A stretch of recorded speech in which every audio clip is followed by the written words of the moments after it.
ঘূর্ণিঝড়ের প্রভাবে রাজধানী ঢাকাসহ সারা দেশে থেমে থেমে বৃষ্টি দমকা হাওয়া বইছে। ঝড়ের প্রভাবে মঙ্গলবার ও সারা দেশে বৃষ্টি হতে পারে। এদিকে প্রবল বর্ষণে ডুবে গেছে রাজধানীর অনেক এলাকা।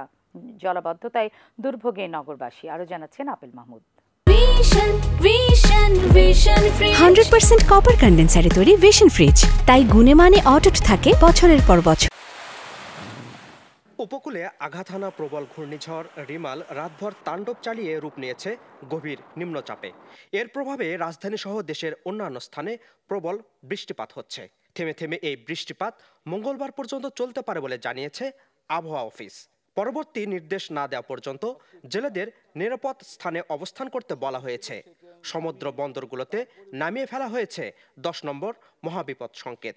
বৃষ্টির প্রভাব এটা আজকেই বেশি থাকবে, কালকে আরো একটু কমে আসবে।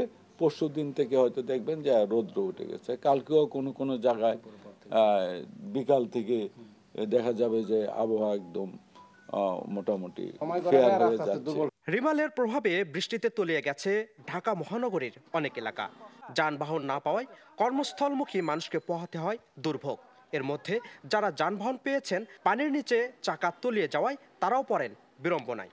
লোকজন নাই, রাস্তাঘাটে যাত্রী নাই, কোনো ভাড়া কাটতে পারতেছি না।